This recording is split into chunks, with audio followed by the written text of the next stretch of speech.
Between the years 1883 and 1892, the four parts of Friedrich Nietzsche's Thus Spoke Zarathustra, a book for all and none, were printed and released. Shortly thereafter, in 1896, Richard Strauss composed a symphonic toned poem based on the novel.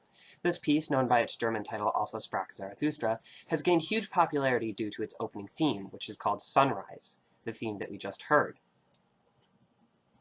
This piece owes its popularity due to its inclusion in Stanley Kubrick's epic film 2001: A Space Odyssey. Kubrick uses Strauss's music appropriately. The themes and events of the movie mirror many of the philosophical ideas presented in Nietzsche's novel. Since then, however, the opening has been misused repeatedly in multiple forms of media, being used ironically, betraying the original ideas and concepts of the piece. First, let's look at how Kubrick uses the music and why it's appropriate. The prologue of Nietzsche's novel fully encompasses the ideas which are mirrored in 2001: A Space Odyssey and in the opening theme of Strauss's music. In the prologue, Zarathustra, the titular character, descends from a mountain after spending 10 years alone. He goes down to teach the people what he has learned. The first person he encounters is a Christian priest who has renounced man and now serves only God. Zarathustra remarks, "This old saint in the forest hath not yet heard of it, that God is dead."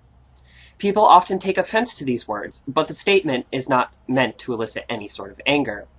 By claiming that God is dead, as opposed to there is no God, Nietzsche is making the point that God is no longer relevant to society.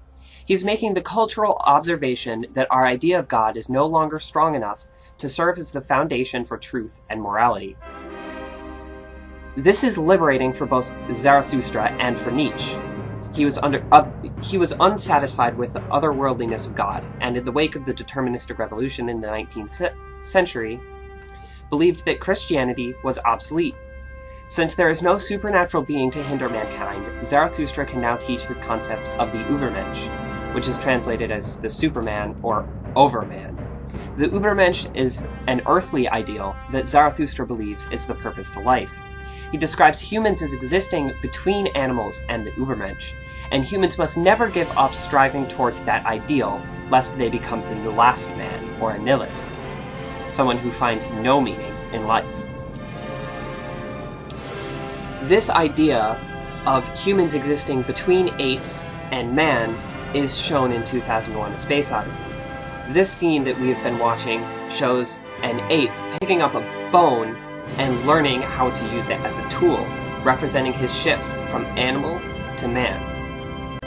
This sequence is actually referred to as the dawn of man. And we will observe that when Strauss's music is used appropriately, the sunrise theme should be representing the dawn of a new age, as it does in this scene. Here we observe Dave, who has traveled through space and is now about to become what is referred to as the Star Child. The Star Child, in 2001: A Space Odyssey, is Kubrick's equivalent of Nietzsche's Übermensch.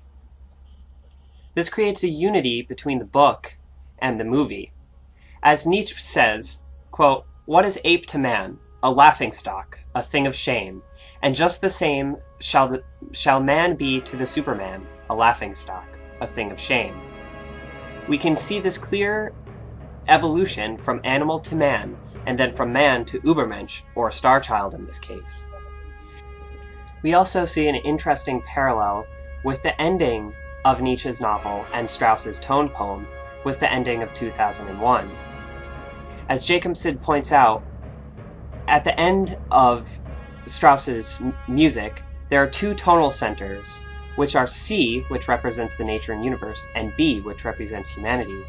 The piece actually ends on both chords, leaving the listener feeling unresolved but in harmony with the universe and humanity. The Star Child is exactly that. It is shown juxtaposed next to the Earth to show that it is both one with the universe and one with humanity. Unfortunately, since Kubrick included this in his film, the sunrise theme has been misused frequently in a variety of ways. We can see that it has been used as a homage to 2001: A Space Odyssey, as seen in Charlie and the Chocolate Factory. In this instance, it's being used to represent a huge achievement, which is what popular culture has ascribed as the typical meaning to the song. There's also a very specific reference to 2001 in this scene, where we can see that when the candy bar is transported into the television, it becomes the monolith in the Dawn of Man sequence from 2001. There are also more subtle homages to Strauss and 2001, such as the simple inclusion of the solo timpani CGC line. For example, in Mel Brooks' Spaceballs, Metamorphosis completed, sir. Spaceball 1 has now become Mega Maid. Since this film is a loving parody of all science fiction movies, the subtle homage to Strauss's piece manages to connect with the target audience and successfully function as a clever joke. The sunrise theme is also frequently misused in instances where 2001 is being parodied. Since the theme is so recognizable, many films, notably comedies, reference and make fun of 2001. Examples can be seen in Zoolander. In this scene, the two main characters smash a computer while making monkey sounds, paralleling the scene where the ape learns to use the bone as a tool. The one character even begins to pick up the bone and smash the computer. Once again, Mel Brooks uses the theme in a parody of the Dawn of Man sequence in History of the World Part 1.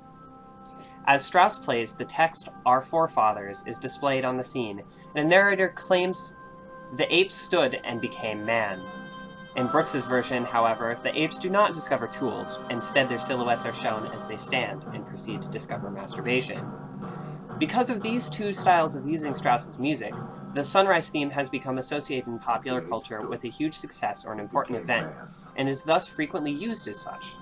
This extends into commercials, where the theme is frequently played at a greatly increased tempo with reduced instrumentation.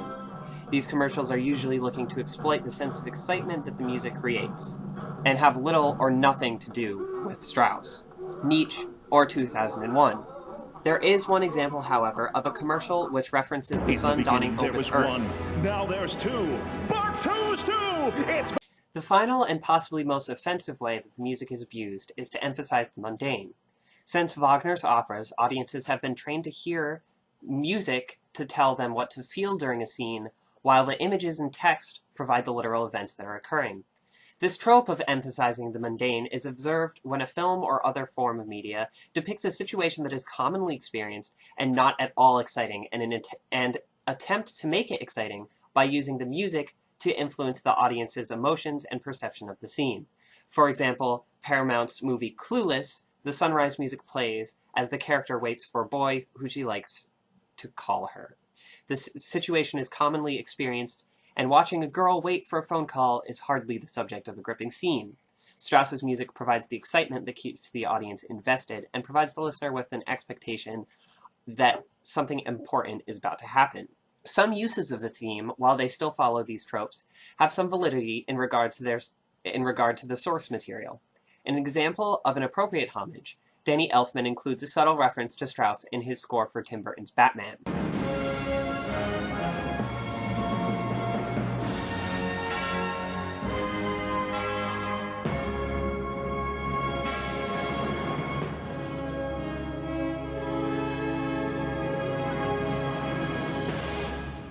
We can hear the CGC motive as Batman stands on the cathedral. This suggests both an epic conclusion to the film, and that with Batman protecting it, Gotham has experienced the dawn of a new age. A combination of the homage and emphasizing the mundane is in Pixar's WALL-E. The captain stands and walks, coming to the aid of WALL-E, being the first person to walk in centuries. It can also be seen as the dawn of a new age, because he takes the first step towards a new society where humans can become self-sufficient. Strauss's masterful tone poem has many enduring qualities, but the opening theme has been absorbed into popular culture thanks to its inclusion in Stanley Kubrick's 2001: A Space Odyssey. The theme, Musical Portrait of a Sunrise, represents the dawn of a new age. For Nietzsche, the age of the Übermensch, and for Kubrick, the age of man and then the age of the Star Child. There have been many other instances where the theme has been referenced appropriately, such as in Batman and WALL-E. However, more often than not, the sunrise theme is used out of context. 2001 has been so universally integrated into popular culture that other films often pay homage to or parody it, particularly the Dawn of Man sequence. The music alone is incredibly recognizable, The universality and brilliant simplicity of the nature motive and the opening is both impressive and consonant, making it easy to expose to the average listener. The sunrise also evokes such grandiose feelings of excitement that it leads people to frequently misuse the theme to make boring scenes seem more exciting and compelling. Despite these standards of misuse, the theme's pervasive presence exposes a progressively increasing quantity of people to wonderful and brilliantly composed classical music. As a musician and a listener, I can easily forgive the missteps of those who use also Sprach Zarathustra, provided it brings about an increased appreciation for classical music and Richard Strauss.